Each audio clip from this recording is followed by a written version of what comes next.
안녕하세요. 서울 S치과 최승원 원장입니다.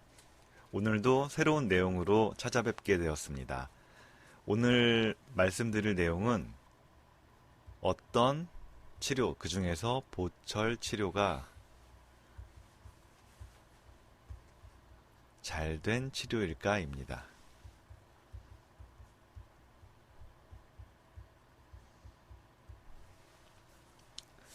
보철이라는 거는 이제 우리가 신체 내부에서 상실한 부분을 인공물로 대신 해주는 것을 의미합니다.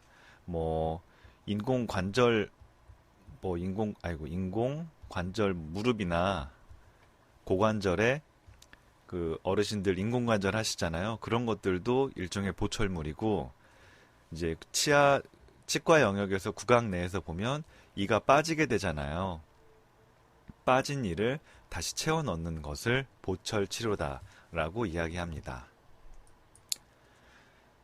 오늘은 그 다양한 보철 치료가 있는데, 치아 하나가 빠졌을 때 브릿지를 하기도 하고, 브릿지라는 말은 요즘에 하도 치아보험에서 브릿지, 임플란트, 틀니 얼마 하고 광고를 하니까 많이 이제 익숙하실 거라고 생각해요.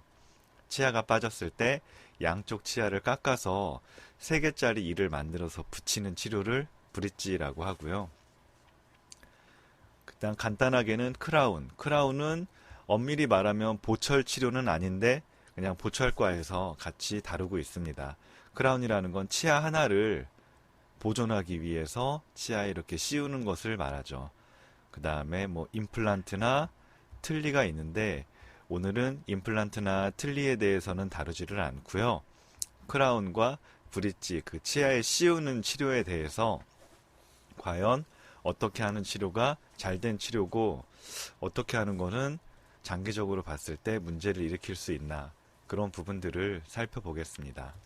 여기 이렇게 치아가 있습니다. 뿌리가 있고, 그러면 크라운이라는 거는 치아를 이렇게 다듬어서, 크라운을 하게 되는 이유는 크랙이 있거나 아니면 충치가 너무 깊어서 치아 구조가 절반 이상이 상실되었을 때 그 치아의 외형을 회복하기 위해서 크라운 치료를 하게 되는데요. 지워졌네요. 그래서 치아가 있을 때 이를 이렇게 다듬어서 크라운을 씌우게 됩니다. 그럼 어떤 크라운 치료가 잘된 치료인가? 저희가 이제 보철에 대해서 배울 때 그 보철 치료하는 목적, 보철 치료가 이제 잘 되게 하기 위한 여러 가지 그 요건들이 있는데, 제가 지금 방송하는 거는, 이렇게 동영상을 찍는 거는 일반 시민의 눈에서 이해하시기 쉽게 설명드리는 게 목적이기 때문에 깊은 내용은 다루지는 않고요. 일단은 잘된 보철 치료, 어떤 요건이 있어야 될지에 대해서 먼저 간단히 살펴보겠습니다. 일단은 제가 지금 이렇게 빗금친 이 부분이 이제 크라운의 부분인데, 크라운에는 크게 3가지가 필요합니다. 첫 번째는 이 치아와 크라운의 경계부가 틈이 없이 잘 맞아야 되겠죠. 이건 이제 영어로는 저희가 마진이라고 하는데, 마진, 형용사를 붙여서 마지널 핏이 좋아야 됩니다. 두 번째는 치아의 외형입니다. 원래 자연 치아의 형태와 동일하게 너무 뚱뚱하지도 않고 너무 홀쭉하지도 않은 원래 자연 치아의 형태를 그대로 복원한 이 외형, 이 외형이 두 번째 잘된 그 보철물이 갖춰야 될 요건입니다. 외형은 참고로 영어로 저희가 컨투어라고 표현을 합니다. 세 번째는 이 씹는 면에 해당합니다. 교합.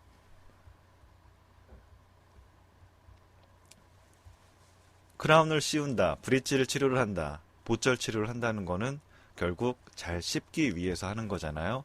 그래서 씹는 면의 형태도 맞물리는 치아와 정확하게 여러 군데 접촉이 이루어지면서 잘 씹을 수 있게끔 이루어져야 됩니다. 이와 같이 교합과 치아의 외형, 그리고 경계부의 정확한 핏, 이 세 가지가 일단 크게 잘된 보철물이 갖추어야 할 내용이다 라고 말씀드릴 수가 있고요. 그러면 그림만 보면 재미없으니까 엑스레이나 입안 사진을 보면서 그 내용을 다시 말씀드릴게요. 이건 어금니의 모습입니다. 보시면 제가 그 잘된 보철물의 그 세 가지 요건에 대해서 말씀드렸는데, 그거는 일단 참고만 하시고, 한마디로 말씀드리면 잘된 보철물은, 잘된 크라운은 그냥 자연치아와 똑같은 겁니다. 똑같게. 결국 날 때부터 갖고 태어난 하나님이, 예수님이, 부처님이, 혹은 알라신이 그 태어날 때 주셨던 그 치아의 형태가 가장 그 사람에게 맞는 형태이고요. 뭔가 그 이후에 치료를 한다라고 하면 가급적이면 자연 치아를 흡사하게 따라하려는 게 저희 이제 치과 의사들이 치료를 할 때의 그 자세이고 치료의 목적입니다. 자연 치아와 똑같게 하는 건데, 이 엑스레이를 보시면 치아가 뿌리가 이렇게 있죠. 뿌리가 이렇게 있고, 이제 이를 씌웠는데 하얀 부분은 크라운으로 씌워진 부분인데요. 이게 이렇게 턱이 진 것처럼 이렇게 올라가는 것을 볼 수가 있습니다. 이거는 턱이 졌기 때문에 경계부에 핏이 좋지가 않겠죠. 경계부가 떠 있겠고, 그러면 틈이 있으니까 당장 치료를 했을 때는 모르지만 이게 5년, 10년이 지나면서 구강 내의 균들이 녹아있는 접착제 틈으로 들어가서 2차 충치를 유발시키게 됩니다. 두 번째로, 형태가 경계부의 형태가 맞지 않으면 또 부가적으로 아까 제가 두 번째 요건이라고 말씀드렸던 외연의 형태 있잖아요. 외연의 형태가 자연치아와는 다르게 뚱뚱하게 되어 있습니다. 뚱뚱하게 되어 있게 되면 식사를 하면서, 이거는 그림을 그려서 따로 말씀드릴게요. 잠시만요. 외연을 정확하게 해야 되는 이유는 치아가 이렇게 있다라고 했을 때, 여기 그림이 홀쭉해졌네요. 이제 잇몸이 이렇게 있을 거고,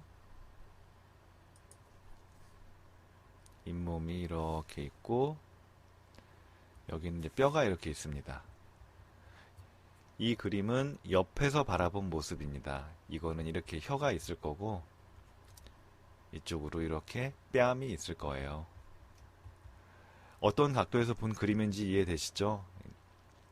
우리가 식사를 하게 되면 음식물을 치아에 씹는 면에 이렇게 올려야 되겠죠? 그럼 콱 씹고 이게 반으로 쪼개져서 떨어지게 됩니다.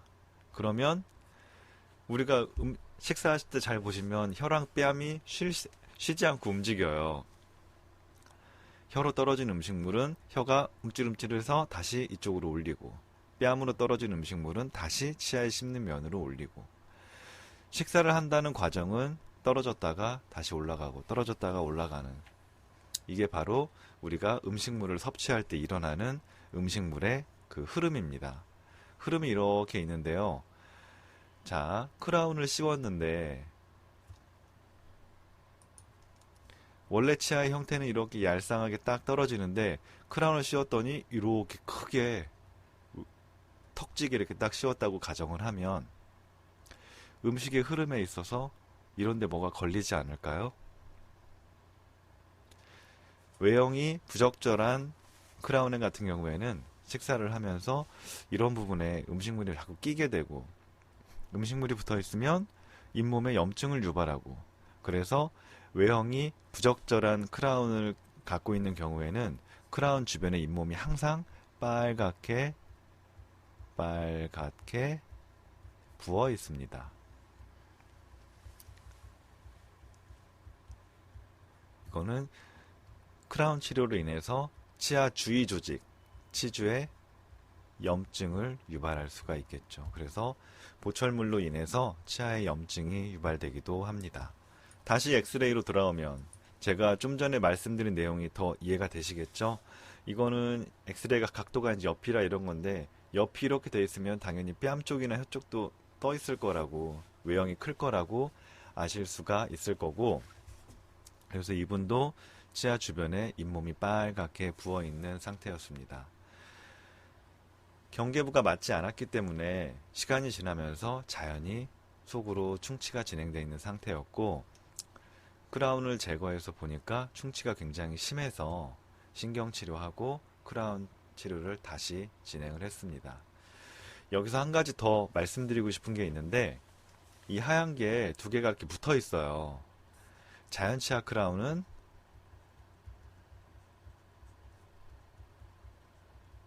여러 개인 경우에 가급적이면 따로따로 하는 게 원칙입니다. 왜냐면 치아들이 각자 이렇게 움직이는 방향이 다른데, 씹을 때마다 이게 치아들이 딱 고정되어 있는 것처럼 보여도 미세하게 움직여요. 근데 윗니 아랫니가 씹으면서 옆으로도 갈고 하면서 치아들이 조금씩 움직이게 되는데, 이걸 묶어 놓으면은 얘는 뭐 쉽게 표현하면 얘는 이 방향으로 움직이고 싶고 얘는 이 방향으로 움직이는 게 순리인데, 두 개를 묶어 놓으면 각자 가고 싶은 방향으로 못 가고 묶여 있어서 방향을 제한받잖아요. 그런 것들이 결국에는 이 크라운을 접착제로 붙이는데, 이게 오랫동안 계속되면 힘이 계속 받게 되면 접착제가 균열이 생기고 깨져나가고, 그러면서 틈으로 균이 들어가는 그 불상사가 일어나게 된답니다. 그래서 그 치아는 뜯어서 충치를 제거하고 이와 같이 신경치료를 진행을 했고요. 이제 크라운을 치료를 마무리를 했습니다. 하나하나 따로따로 진행을 했고, 그 뿌리에서 이어지는 선이 잘 이렇게 틈이 잘 맞게 이어지는 거 보이시죠? 뭐 사람이 한 거라서 완벽하다라고는 할 수 없지만, 그래도 이제 최선을 다했던 치료였고, 엑스레이 상에서도 이렇게 잘 맞는 결과들을 보면 뭐 이런 것들이 제가 이제 치과 의사를 하면서 어떻게 보면 자기 만족이라고 해야 되나, 자기 직업에 보람이 있어야 되잖아요. 이런 것들은 이제 저 나름의 보람이고, 이렇게 이제 오래오래 써주시기를 기도하는 마음으로 치료를 마무리를 하게 된답니다. 그 다음에는 이제 치아 사진들을 보면서 그 잘 되지 못했던 보철물들이 어떤 문제를 유발하고 이거를 이제 어떻게 치료를 했는지 간단히 말씀드리겠습니다. 자, 이거는 치아 하나가 빠져서, 색깔을 바꿀게요. 치아 하나가 빠져서 양쪽 치아를 깎아서 만든 브릿지입니다. 이것도 썩 잘된 모습은 아니에요. 일단 치아가 원래 이렇게 잇몸 쪽으로 홀쭉하잖아요. 근데 얘는 되게 커요. 여기도 되게 크고, 제가 말씀드린 첫 번째 경계부의 핏이 좋지가 않습니다. 두 번째, 경계의 핏이 이렇게 좋지 않음으로써 자연히 외형에도 문제가 있겠죠. 그래서 시간이 지나면서 보니까 이런 데 잇몸도 많이 빨갛고 항상 뭐가 끼어 있고 잇몸의 염증을 유발하는 상태였습니다. 그래서 이분은 이제 이거를 제거를 하고, 또 제거하게 된 이유는 결국 부적절한 경계부의 핏과 부적절한 외형들이 치주 질환과 2차 충치를 시간이 지나면서 유발했기 때문에 속으로 충치가 생겨서 다시 떼어내고 치료를 했었습니다. 그 일을 떼어낸 다음의 모습입니다. 보면 뒤엔니는 이게 지금 씹는 면 쪽의 모습이라서 잘 보이진 않는데, 치아 목 쪽이 많이 썩어 있었고요. 아무래도 경계부가 잘 맞지 않으니까 경계부 쪽부터 썩기 시작하겠죠. 그리고 여기도 치석 같은 것들이 끼어 있는 모습이었습니다. 그리고 치아가 이제 씌울 때 크라운이 이렇게 있으면 정확한 외형을 형성하기 위해서는, 크라운의 형태를 정확히 맞추기 위해서는, 이게 이제 재료에 따라 조금씩 다른데 요구되는 그 다듬어야 될 양이 있어요. 금리 같은 경우는 최소한 1mm는 다듬어 놔야, 왜냐하면 금으로 씌우는데 금리가 1mm는 돼야 장기적으로 봤을 때 변형이 일어나지 않고 그 강도를 유지하면서 기능을 할 수 있다라는 게 그 선악들의 몇십 년 동안 그런 노하우였고요. 그래서 가급적이면 그 정도는 지켜야 되는데 그러려면 치아가 1mm 정도 이렇게 다듬어져야 되잖아요. 그래서 근데 이거는 이제 전체적으로 삭제량이 워낙에 부족하다 보니까 이는 조금밖에 안 깎여 있고 예를 들어 그림으로 표시하면 이만큼 이를 다듬어 놨어요.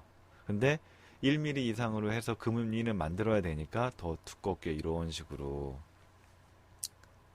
크라운이 제작되다 보니까 오히려 장기적으로 더 안 좋은 결과를 유발하게 된 거죠. 그래서 뭐 그런 부분들이 원인이 돼서 이제 문제가 일어났다라고 보여지고요. 그래서 이제 다듬은 양이 너무 부족했기 때문에 일단 그 방향도 맞추고 잘 다듬고 있는 모습인데 안쪽에서 보시면 이와 같이 이렇게 속으로 잔뜩 썩어 있는 모습을 관찰할 수가 있어요. 그래서 이 치아 같은 경우는 충치 제거해 보니까 속에 신경까지 충치가 진행되어 있었기 때문에 신경 치료를 하고 브릿지를 다시 치료를 했었습니다. 브릿지 치료를 끝난 다음에 옆에서 찍었던 사진이에요. 보시면 이제 치아의 외형이 잘 형태가 복원되어 있고 이 경계부도 잇몸이 내려가는데 굳이 그 경계를 맞추기 위해서 경계를 잇몸 속으로 넣기 위해서 이렇게 깎는 거는 별로 추천되지는 않고 이 경우는 이게 이제 잇몸 위에 치아의 경계를 설정을 했는데 이렇게 되면 오히려 관리하기도 편하고 장기적으로 봤을 때 그 잇몸에도 훨씬 좋은 반응을 내기 때문에 어금니 같은 경우에 잘 보이지 않는 부분은 이와 같이 잇몸 위에서 경계를 설정해서 마무리를 하고 있습니다. 보시면 이제 치료가 이런 식으로 마무리가 되었고요. 이거는 다른 케이스입니다. 보시면 이색나는 크라운을 이렇게 두 개를 묶어서 씌웠어요. 제가 좀 전에 자연치아 크라운은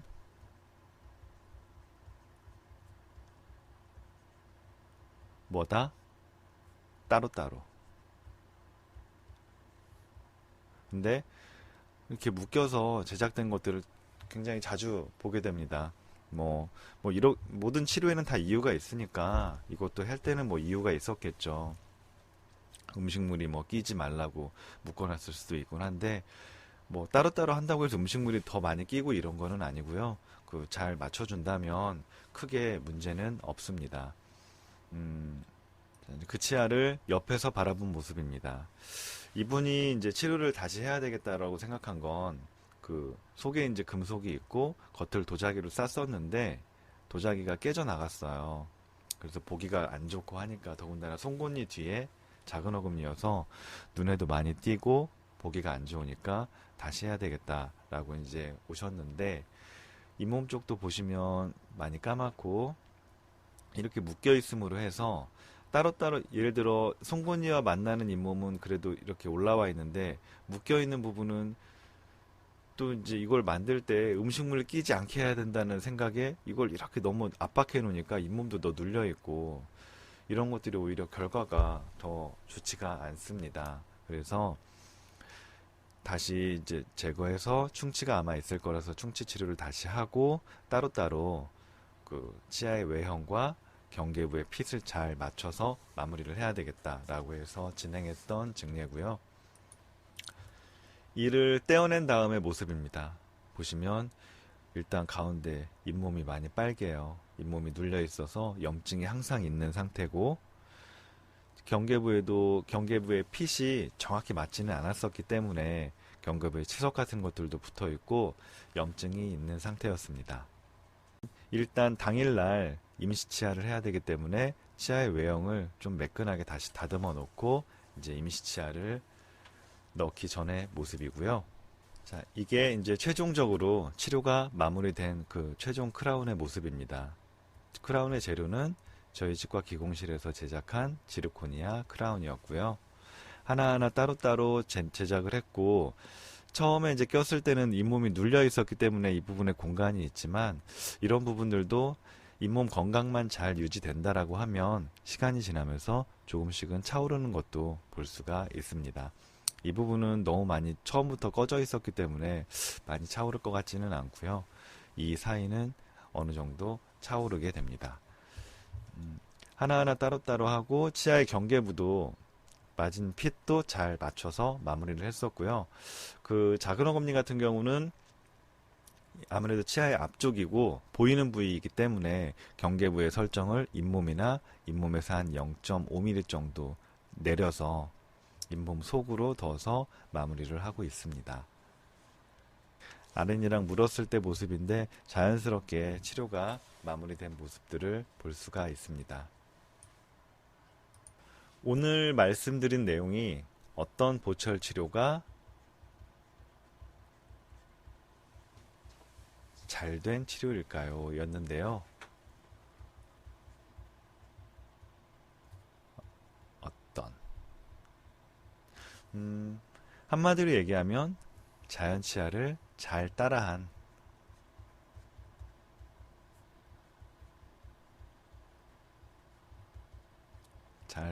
보철 치료가 잘된 치료다 라고 말씀드릴 수가 있겠어요. 그런 자연 치아를 잘 따라하기 위해서 그 갖춰야 될 요건으로 말씀드렸던 게 경계부, 두 번째 외형, 세 번째로 교합면의 형태. 교합면 형태보다는 교합 접촉이라고 말씀드릴 수가 있겠죠. 그리고 이게 이루어지지 않았을 때 항상 문제가 되는 게 2차 충치와 치주염이다. 이런 식으로 오늘 내용을 정리해 드릴 수가 있겠습니다. 마지막으로 한 가지만 더 첨언을 하자면 브릿지에서는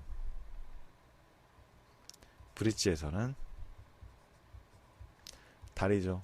우리가 흔히 쓰는 다리 그 브릿지 맞습니다. 이게 저희 치과에 이가 빠져가지고 붙였던 게 빠져서 다시 붙여달라고 오셨었는데 이 형태를 보고선 좀 제가 같은 치과 의사로서 속도 상하기도 하고 이게 설마 치과에서 한 것 같지는 않고 아마 무자격자에서 하지 않았을까라고 혼자 그냥 속으로 추측만 했었는데